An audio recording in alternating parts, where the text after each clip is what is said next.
Hello and welcome guys मेरे नए channel में। आज का हमारा टॉपिक रहेगा memory unit,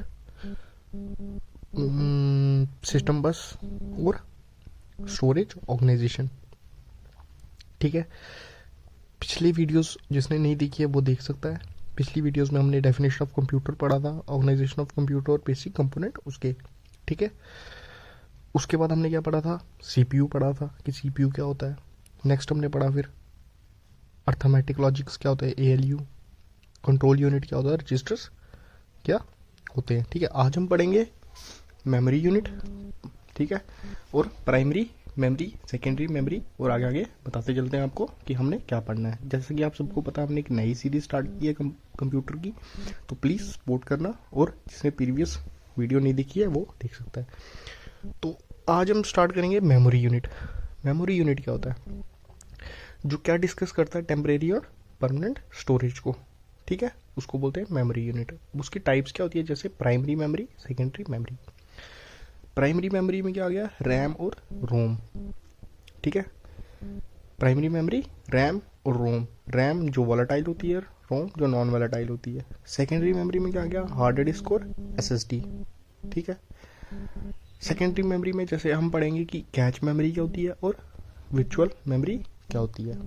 okay, cache memory high speed memory for frequently data use data. Okay, high speed memory होती है। और virtual memory simulated memory using hard drive space. Okay, उसके बाद हमारा टॉपिक आता है सिस्टम बस। सिस्टम बस क्या होता है, जो कम्युनिकेशन फैसिलिटेट करता है सीपीयू, मेमोरी और इनपुट आउटपुट डिवाइस में। ठीक है, कम्युनिकेशन सीपीयू, मेमोरी और इनपुट आउटपुट डिवाइस में जो फैसिलिटेट्स करता है उसको बोलते हैं सिस्टम बस। अब सिस्टम बस कितने टाइप्स की होती हैं, 3। ठीक है, पहला डेटा बस, दूसरा एड्रेस बस, तीसरा कंट्रोल बस। अब डेटा बस, डेटा बस का क्या काम है, जो ट्रांसफर करता है डेटा बिटवीन कंपोनेंट्स। ओके, जो कंपोनेंट्स के बीच में डेटा ट्रांसफर करता है उसको डेटा बस बोलते हैं। ठीक है, उसके बाद आता है हमारा एड्रेस बस। एड्रेस बस का क्या काम होता है, एड्रेस बस का काम होता है transfer address of memory location. ठीक है, जो मेमोरी की लोकेशन होती है उसको एड्रेस का, उसके एड्रेस का ट्रांसफर करना। ठीक है, उसको बोलते हैं एड्रेस बस। ये काम होता है हमारे एड्रेस बस का। उसके बाद कंट्रोल बस। कंट्रोल बस क्या करता है, सेंड करता है control signal to manage data flow. जो कंट्रोल सिग्नल सेंड करता है किसमें, मैनेज डेटा फ्लो में।